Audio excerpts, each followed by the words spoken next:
మనం ప్రీవియస్ వీడియోలో అనురాగ వృద్ధాశ్రమం గురించి చెప్పాం కదండి. అక్కడున్న పెద్దవాళ్ళ కోసం మనం బట్టలు తీసుకుందామనేసి మన గుంతకల్లోని ఎన్టీఆర్ సర్కిల్ వద్ద ఉన్న నామాల్ షేట్ షాప్ దగ్గరికి అయితే వెళ్ళడం జరిగిందండి. వెళ్ళగానే అక్కడున్న షాప్ ఓనర్ అయిన నారాయణ కార్వా గారిని అయితే కలవడం జరిగిందండి.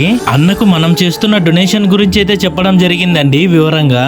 మొదటగా అన్న ఏం చెప్పాడంటే, పైన మీకు కావాల్సిన ఐటమ్స్ అన్ని ఉన్నాయి, ఫస్ట్ అయితే అవి సెలెక్ట్ చేసుకుని మీరు కిందకి రండి మాట్లాడదామని చెప్పాడండి. ఓకే అన్న అనేసి ఫస్ట్ మన టీమ్ తో కలిసేసి పైకి వెళ్ళేసి వాళ్ళకి కావాల్సిన బట్టలన్నీ సెలెక్ట్ చేసామండి. సెలెక్షన్ అంతా పూర్తయిన తర్వాత అన్న దగ్గరికి అయితే వెళ్ళామండి. అన్న అయితే ఒక మాట అన్నాడు, మీరు చేస్తున్న ఈ మంచి పనికి నేను కూడా తోడుగా ఉంటానండి.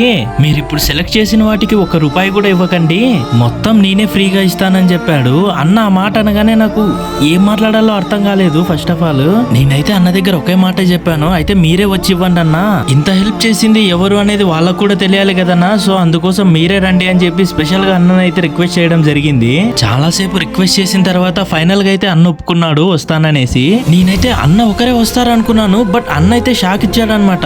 ఫ్యామిలీతో కలిపి వచ్చాడు. నాకైతే చాలా అంటే చాలా సంతోషంగా అనిపించింది. అన్న పిల్లల చేతుల మీదగా అయితే బట్టలు అయితే డిస్ట్రిబ్యూట్ చేశాము. ఇంత చిన్న వయసులోనే ఆ పిల్లలకు ఎంతో సంస్కారం నేర్పించాడు. ఈ వీడియోలో చూస్తేనే మీకే అర్థమవుతుంది. నాకైతే ఇదంతా చూసిన తర్వాత ఎంతో హ్యాపీగా అనిపించింది. ఇప్పటికీ ఇలాంటి వాళ్ళు మన గుంతకల్లో ఉన్నారా అనేసి. అక్కడున్న వాళ్ళైతే ఎంతో హ్యాపీగా ఫీల్ అయ్యారు.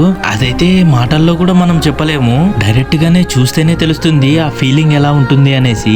నాకైతే అన్న ఒక రియల్ హీరో లాగా అనిపించాడు. అనిపించడం ఏంటి, అన్న రియల్ గానే హీరోనే. ఎందుకంటే మనం అడగగానే సాయం చేశాడు చూడండి. ఈ మంచితనం చాలదా అండి అన్నని హీరో అనడానికి. అన్న వెళ్తూ వెళ్తూ వాళ్ళకు మరొక మాట అయితే చెప్పాడు, నెక్స్ట్ మంత్ మరీ వచ్చి మిమ్మల్ని కలుస్తానని చెప్పడం జరిగింది.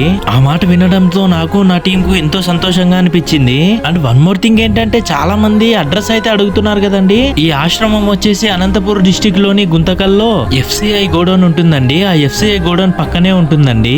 మీరు ఇలా 10 మందికి సాయం చేస్తూ మాలాంటి వాళ్ళకి ఇన్స్పిరేషన్ గా ఉండాలని నేను మనస్ఫూర్తిగా కోరుకుంటున్నానన్నా. థ్యాంక్ యూ సో మచ్ అన్నా.